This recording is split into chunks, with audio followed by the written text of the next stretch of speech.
estamos pasando un mal momento y le urge al país retomar un rumbo de ley, de orden, de seguridad, de progreso.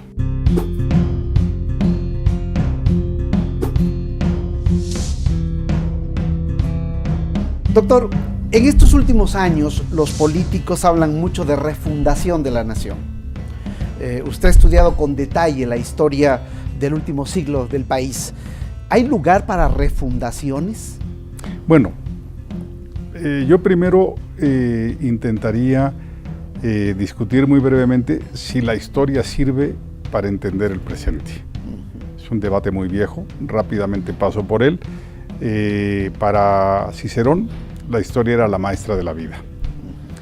Hegel decía que la historia nos daba lecciones morales sobre qué hacer y qué no hacer. Nietzsche dijo que era absolutamente inútil, dado que nunca se repetía la misma circunstancia y el mismo contexto, entonces no valía la pena perder tiempo estudiando el pasado con una circunstancia, un contexto distinto para tratar de aplicarlo a algo radicalmente diferente. Paul Valéry, el escritor francés, incluso dijo que era peligrosísima, que era, digamos, la disciplina humana más peligrosa porque engendra nacionalismos y le asigna a los países, claro, siempre del historiador que escribe, derechos ancestrales sobre tierra o superioridad sobre vecinos y demás. Claro, Paul Valéry estaba escribiendo eso pues de cara al estallido de la Primera Guerra Mundial y él veía pues en Alemania y en los historiadores alemanes estos peligros. Para mí sí es útil. Para mí la historia es muy útil, aunque no definitiva. Esto es, nos ayuda a comprender el presente, nos ayuda a evitar que los estadistas, los políticos tomen decisiones coyunturales pensando únicamente en el presente. Yo creo que toda decisión fundamentada de un político o del director de una institución o directora de una institución tiene que hacerse pensando en el pasado, pero también en el futuro, ¿sí? Y pensando menos en el presente. Además, el presente es el más efímero de los tiempos. De hecho, habría que preguntarnos si existe el presente. El presente, en todo caso, es la acumulación de diversos y complejos pasados que tiene una duración absolutamente efímera, ¿sí? ¿Cuánto dura el presente? Lo que estábamos conversando usted y yo hace un rato ya es historia, ¿sí? Entonces, sí hay que tomar en cuenta el pasado, y hay que, repito, pensar en el futuro para tomar decisiones atinadas, tratándose de política o de la conducción de un movimiento social o de un instituto o demás. Ahora, yo dije en algún momento, el presente es la suma de varios complejos pasados. Así es. En México, por ejemplo, ¿es posible hablar de una refundación? Yo me preguntaría primero, ¿dónde está la fundación de México? O como diría el poeta Jorge Luis Borges, ¿qué Dios detrás de Dios la trama empieza? ¿Cuándo se fundó México? Cuando se asentaron aquí en esta zona, y en esta zona estoy hablando de manera concreta, las tribus aztecas que procedían del norte, cuando fue la conquista, esto es 1521, 2 siglos después de este asentamiento aquí de los aztecas, cuando se consolidó el mestizaje y nos dio, digamos, una identidad étnica, cultural a los mexicanos, cuando nacemos como país independiente y rompemos el vínculo con España, cuando definimos nuestro proyecto histórico de desarrollo, porque en la primera mitad del siglo XIX no lo tuvimos, con el triunfo de los liberales, con la Revolución Mexicana, en tanto que fija los, digamos, derroteros, retos del siglo XX, o en el momento reciente, en la transición a la democracia, cuando se fijan los retos y derroteros del siglo XXI. Entonces, yo creo que todo país tiene muchas fundaciones y muchas refundaciones en tanto tales. Ahora, pensemos, por ejemplo, en la situación actual. Yo creo que fue un momento decisivo. A lo largo de nuestra historia hay varios momentos decisivos.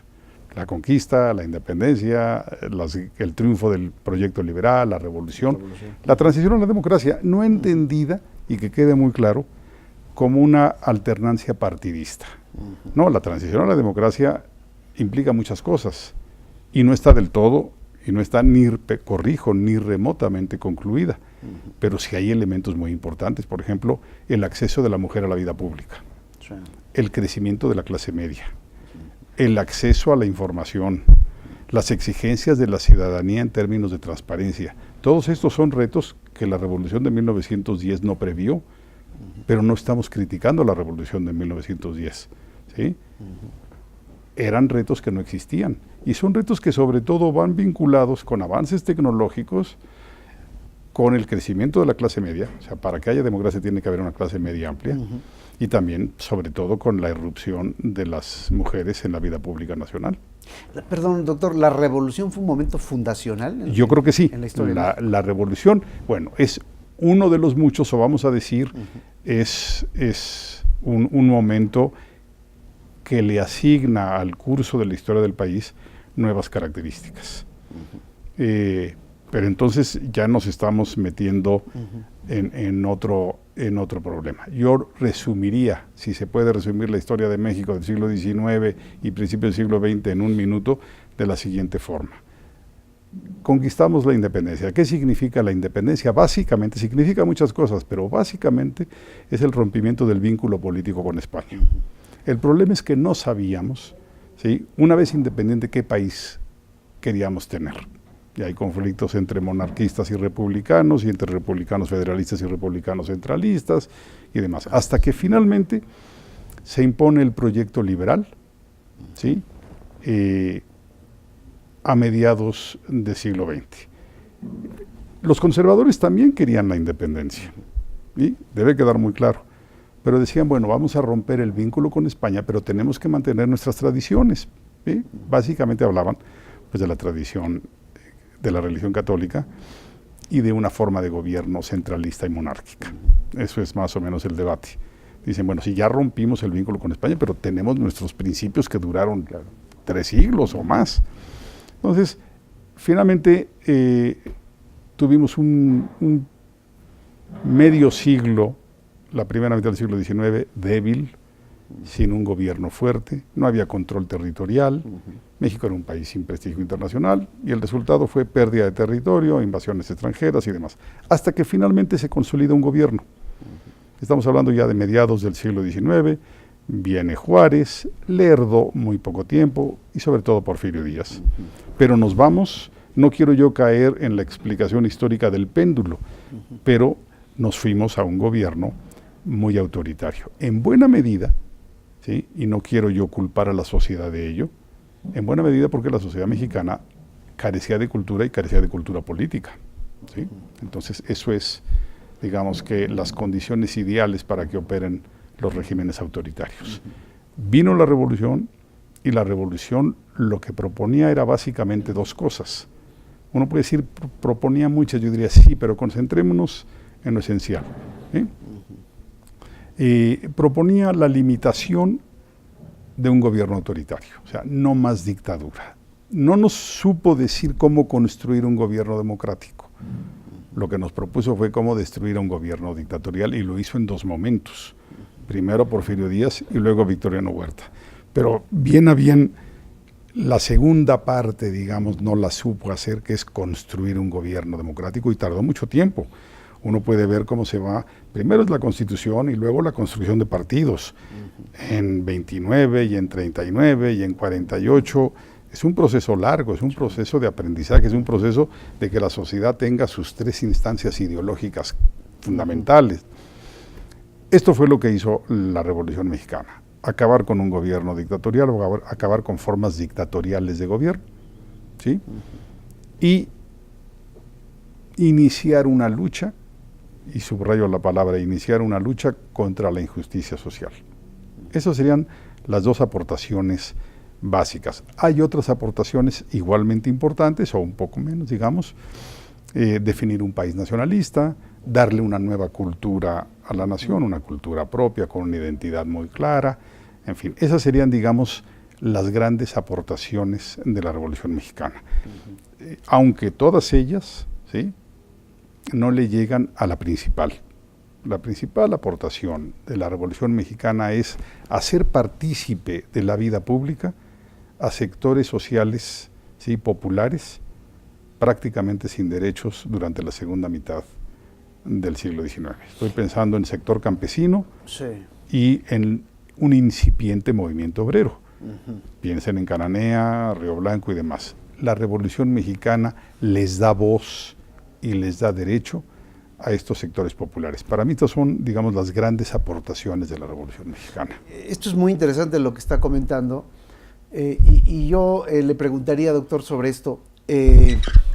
¿Cuáles son los elementos principales para hablar de una refundación o fundación de una nación como la nuestra, como México, en donde podríamos decir, bueno, a partir de este evento, como los eventos que ha señalado, estamos hablando precisamente de una fundación o de una refundación de la nación?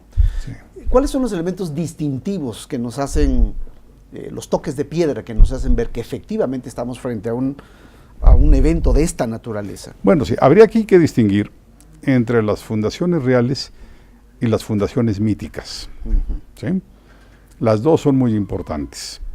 Por ejemplo, para nosotros la fundación mítica es la llegada de los aztecas a la zona central del Valle de México, ¿sí? A la zona lacustre sobre la que hoy vivimos, aunque ya no sea lacustre. El problema es que eso no nos explica la fundación de la nación. Claro. Nos explica simplemente el inicio de lo que luego vamos a llamar el Imperio Azteca. Pero eso no es nada más, eso no es toda la historia de México. De hecho, los aztecas nunca llegaron a tener un control de lo que hoy es cabalmente México. ¿Sí? A mí me gusta hablar más bien de procesos, más que de momentos fundacionales. ¿Sí? El historiador es lo que ve, procesos en donde hay cambios y hay continuidades. Y yo creo que para mí los procesos más importantes son, uno, el asentamiento, sí, efectivamente, en esta zona central de lo que hoy llamamos México. La conquista, indudablemente. México es un país híbrido. México tiene un componente originario y un componente que llegó aquí a principios del siglo XVI y que juntos construyeron algo distinto a las dos cosas que había antes. O sea, ni somos españoles, ni somos indígenas puros. Tenemos una identidad propia, ¿sí?, que surge a principios del siglo XVI, 1520, digamos, en la zona central, poco después en zonas periféricas, y que tarda en consolidarse el mestizaje hasta bien entrado el siglo XVIII, XIX, ¿sí? Porque al principio había, pues digamos, vías paralelas, pero no había esta mezcolanza, vamos a utilizar este término, no había una cultura que juntara a las dos, como lo fue siglo XVIII tardío, pero sobre todo a lo largo del siglo XIX. ¿Quién es, digamos, el hombre que representa la culminación del triunfo del mestizaje? Pues obviamente Benito Juárez, y en segundo plano Porfirio Díaz. Y el siglo XX, la Revolución Mexicana, una de las formas que tenemos para explicar la Revolución Mexicana es ese mentiz que le dan, ese desmentido que le dan a los científicos, los elementos populares como Emiliano Zapata, Pancho Villa y demás, y decir todos somos parte y todos podemos participar en la vida pública, en la vida cultural, en la vida política de este país. A ver, doctor, déjeme, le planteo este asunto derivado de lo que estamos platicando. Hoy hay un gran sentido de frustración entre la población, yo diría de desencanto entre la población respecto del poder político, y lo hay seguramente por asuntos tan graves como la corrupción, como la violencia o como la desigualdad económica y social entre la población. Cuando vemos este panorama, pensamos si acaso no estamos frente a un momento de quiebre en la historia del país. ¿Cuál es su perspectiva? Bueno, estoy parcialmente de acuerdo con usted en lo que sigue. Sí hay un sentimiento de frustración, pero no se reduce, ¿sí?, a los líderes políticos. Por ejemplo, este país es mayoritariamente católico. Es curioso porque tenemos una sociedad católica y un Estado laico. Ese es nuestro pacto, nuestro acuerdo. Creo que es correcto, creo que debe ser así. Sin embargo, también hay una frustración frente a los dirigentes religiosos. Entonces, yo siento que el mexicano está sufriendo una especie de desamparo, no hay una conducción política aparentemente clara, y no hay una conducción religiosa tan transparente y tan pura como la había en otros años, en otros tiempos. Ahora bien, la pregunta suya, ¿por qué esta sensación de frustración? Yo diría, es curioso. Hace muy pocos años, en el 2000, había un ánimo completamente distinto. Eran momentos, digamos, de felicidad pública, de que estábamos iniciando una nueva etapa. Por cierto, aquí también participan los elementos míticos de los que le estaba hablando. No cabe la menor duda que fue fundamental para este cambio en la dirigencia, en la conducción política partidista del país, en esto que llamamos la alternancia. El que se tratara de una cifra, digamos, simbólica, como el año 2000. Hubo mucha gente que dijo, bueno, ya hubo un siglo de revolución, de discurso revolucionario y de PRI, ahora lancémonos por otros derroteros. 17 años después, esa emoción, ese ánimo de cambio, esa esperanza de tantos mexicanos se ha frustrado. Se ha frustrado no tanto por lo económico, porque al país, digamos, hemos tenido dificultades, pero finalmente hemos salido mejor librados que otros países. Pero sí ha habido una frustración política. Y yo creo que es una frustración política que provenía de un error inicial, ¿sí? No hay que hacerse ilusiones para no terminar desilusionado. Y los mexicanos en el año 2000 nos formamos muchas ilusiones. No nos dimos cuenta que estábamos cambiando de partido en el nivel presidencial, pero no estábamos cambiando de clase política, ni estábamos cambiando de cultura política, y nos hemos dado cuenta a la vuelta de unos años que todavía nos faltan muchas instancias democráticas, que nos falta todavía mucha cultura a la sociedad, y que nos falta un cambio no de partido, nos falta que cambie la clase política, que esté a la altura de la sociedad mexicana. Y no evito decir la palabra pueblo, porque es una palabra manoseada por los políticos. Me gusta más hablar de la sociedad. De la sociedad mexicana. Bueno, y esto me lleva a las instituciones, doctor, porque hoy tenemos un marco, sin duda, institucional más amplio. Obviamente. Que viene desarrollándose desde la propia revolución. Así es.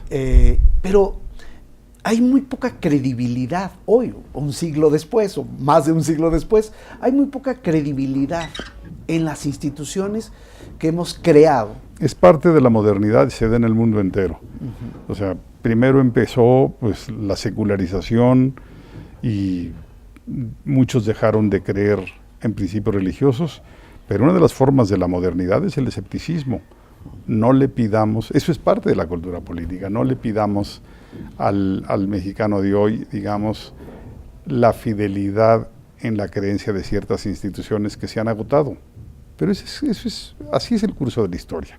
Ahora, yo sí diría que el siglo XXI, y no me gusta redondear cifras, porque los tiempos cronológicos son distintos de los tiempos históricos. Entonces, el tiempo cronológico nos dice que en el año 2000 comenzó el siglo XXI, o en el año 2001.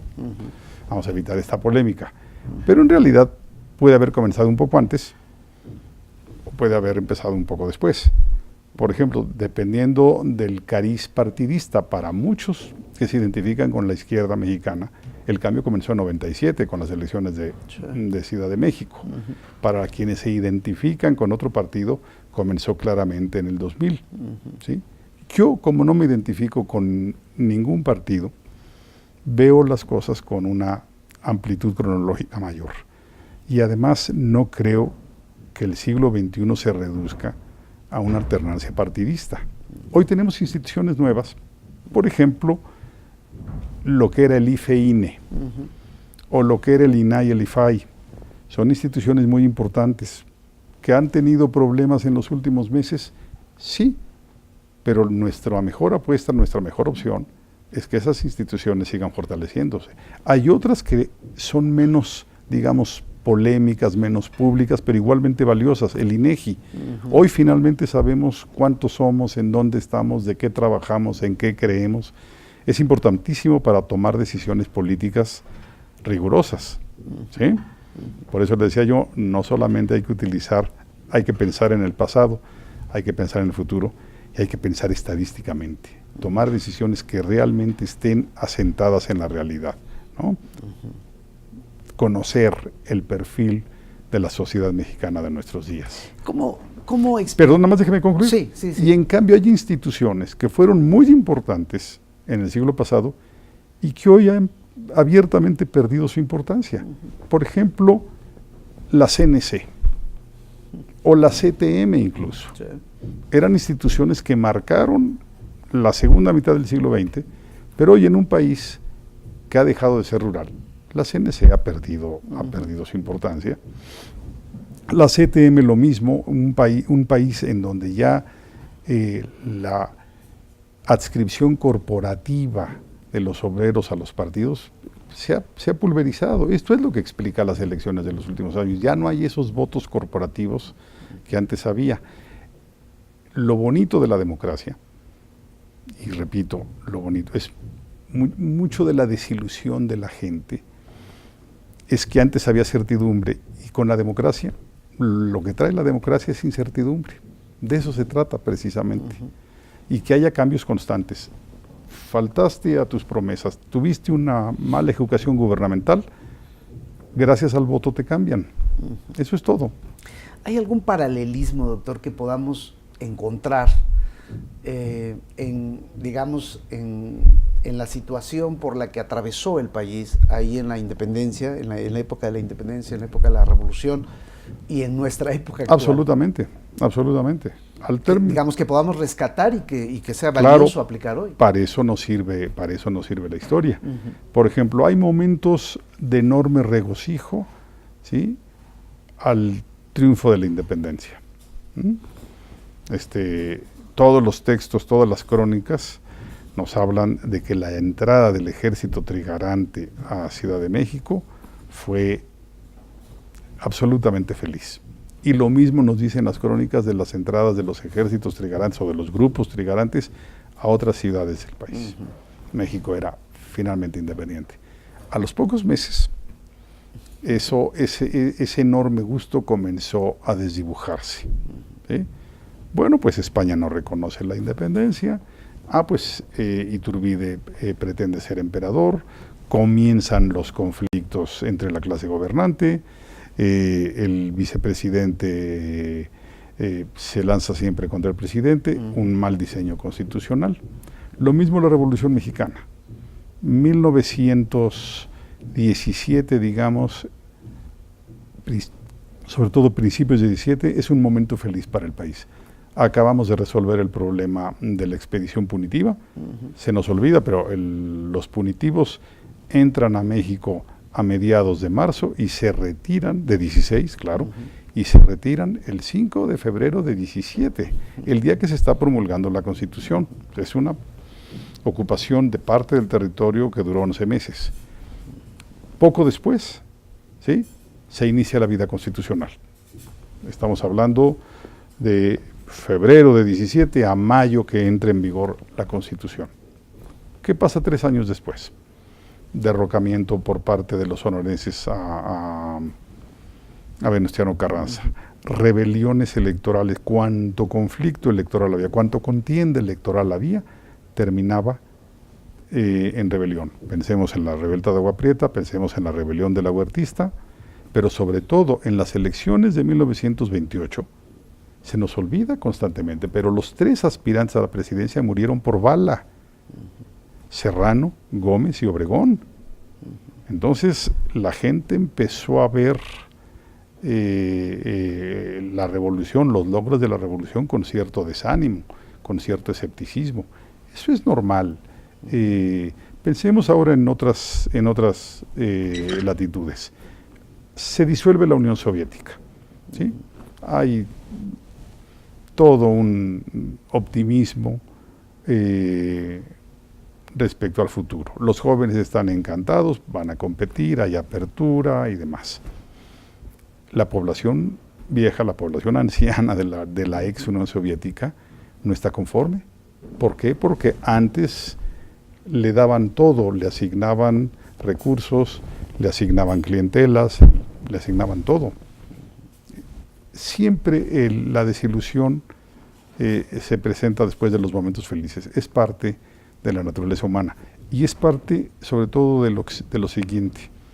Nunca va a haber una revolución y en términos pacíficos nunca habrá una obra de ingeniería social que alcance la perfección y la felicidad completa. No hay una revolución que esté diseñada para ello.